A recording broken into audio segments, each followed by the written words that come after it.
ఈరోజు చెప్తా ఉన్నారు ఆరోగ్యశ్రీలో కూడా ఏదో 1500 కోట్ల రూపాయలు ప్రభుత్వం ఎగ్గొట్టిందని. ఎవరన్నా విచక్షణ, అసలు ఆలోచన జ్ఞానం కానివ్వండి, లేకపోతే ఒక 5 సంవత్సరాలు ముఖ్యమంత్రిగా చేసిన స్థాయి వ్యక్తి మాట్లాడా అని చెప్పేసి అడుగుతా ఉన్నా నేను. ఒకవేళ 1500 కోట్లు అప్పు ఉంటే దానికి కారణం ఎవరు? మీరు చేసిన దుష్పరిపాలన 5 సంవత్సరాల ఫలితం కాదా అని చెప్పేసి అడుగుతా ఉన్నా నేను. 45 రోజుల్లో చెల్లించాల్సిన పేమెంట్ని మీరు చెల్లించకపోవటం మూలంగా ఎన్నిసార్లు హాస్పిటల్స్ యాజమాన్యాలు స్ట్రైక్ ప్రకటించి, లేకపోతే మన కోఆపరేషన్ విత్డ్రా చేసుకుని మేము వైద్య సేవలు అందించము, మీరు పేషెంట్స్ డబ్బులు కడితేనే మేము వైద్యం చేస్తామని చెప్పేసి ఎంతమంది పేదలు ఇబ్బంది పడ్డారో తెలుసా అని చెప్పేసి నేను జగన్మోహన్ రెడ్డి గారిని ప్రశ్నిస్తా ఉన్నాను నేను. మీరు చేసిన ఆర్థిక అవకతవకల మూలంగా, ఈ రాష్ట్రాన్ని ఆర్థికంగా కుదేలు చేయటం మూలంగా మీరు లక్షల కోట్ల రూపాయలు కాంట్రాక్టర్లకు కానివ్వండి, హాస్పిటల్కి కానివ్వండి, ఆఖరికి భోజనాలు సప్లై చేసిన వాళ్ళకు కూడా మీరు బిల్లులు ఇవ్వలేని దుస్థితిలో ఈ రాష్ట్రాన్ని ముంచిన విషయం వాస్తవం కాదా అని చెప్పేసి అడుగుతా ఉన్నా నేను.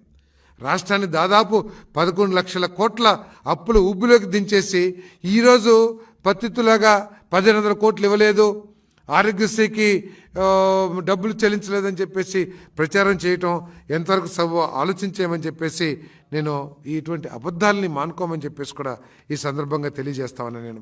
టీడీపీ, తెలుగుదేశం పార్టీ, చంద్రబాబు నాయుడు గారు, పవన్ కళ్యాణ్ గారు, మోడీ గారు ఈ రాష్ట్రంలో ఆరోగ్య పరిస్థితులు మెరుగుపరచడానికి కట్టుబడి ఉన్నామని చెప్పేసి మనం చేస్తామన్నాను. మరి గతంలో కూడా బీపీఎల్ దిగువనున్న 1,20,00,000 మందికి ఈ పథకాన్ని వర్తింపజేసి 4 ఏళ్లలోనే 5,330 కోట్ల రూపాయలు 12 లక్షల మంది రోగులకి చెల్లించిన ఘనత ఈ తెలుగుదేశం పార్టీ ప్రభుత్వం నుంచి కూడా నేను మనవి చేస్తా ఉన్నాను. అంతేకాకుండా అనేకమైన వినికిడి లోపం ఉన్న వాళ్ళకి కాక్లియర్ ఇంప్లాంటేషన్ కానివ్వండి, గుండె ఊపిరితిత్తులకు సంబంధించి 6 లక్షల మందికి, మూత్రపిండ మార్పిడి లాంటి వాళ్ళకి 3.5 లక్షల మందికి మరి వైద్య సేవలు ఉచితంగా అందించిన ఘనత ఈ ప్రభుత్వం కూడా మనం చేస్తామని నేను. అంతేకాకుండా క్లెయిమ్ అందంగానే, అంటే వైద్యం చేయగానే హాస్పిటల్స్ పంపించే క్లెయిమ్స్ ఏదైతే ఉంటాయో 70% క్లెయిమ్స్ని వెంటనే చెల్లించిన ఘనత గత చరిత్ర తెలుగుదేశం పార్టీది, చంద్రబాబు నాయుడు గారిది అని చెప్పేసి కూడా ఈ సందర్భంగా నేను తెలియజేస్తామని నేను. మరి ఇప్పుడు గతంలో జగన్మోహన్ రెడ్డి గారి ప్రభుత్వం ఒకసారి ఆలోచించేయండి, ఎన్నిసార్లు ఈ రాష్ట్రంలో ఆసుపత్రులు మేము ఆరోగ్యశ్రీ సేవల్ని అందించలేము అని చెప్పేసి మరి ఈ సేవలను ఆపేసి ఒకసారి ఆలోచించమని చెప్పేసి మనం చేస్తాను.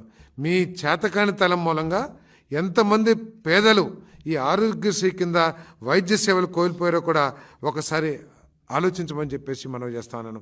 మరి ఇటువంటి అబద్ధాలని ప్రచారం చేయటానికి పూనుకునే కంటే మీ పత్రిక ఉంది కదా అని చెప్పేసి దాంట్లో అబద్ధాలు ప్రచారం చేసి గోబెల్స్ ప్రచారం చేసే కంటే మీకు దమ్ముంటే, మీ పరిపాలనలో ఈ రాష్ట్ర ప్రజలకి మెరుగైన పరిపాలన అందించామని చెప్పేసి నమ్మకం ఉంటే, ఈ రాష్ట్రాన్ని ఏదైతే చంద్రబాబు నాయుడు గారు సోదాహరణంగా పూర్తి ఎవిడెన్స్తో సహా, ఆధారాలతో సహా ప్రతి డిపార్ట్మెంట్లో ఎంత బకాయిలు పెట్టారు, ఎంత నష్టం చేశారు, మీ పరిపాలన మూలంగా ఈ రాష్ట్రానికి ఎంత నష్టం చేకూరిందని ఆధారాలతో సహా చెప్తున్నారో, మీకు దాని మీద ఏమైనా అభ్యంతరాలుంటే దమ్ముంటే అసెంబ్లీకి రమ్మని చెప్పేసి కూడా సాక్షాత్ ముఖ్యమంత్రి గారే ఛాలెంజ్ చేశారు.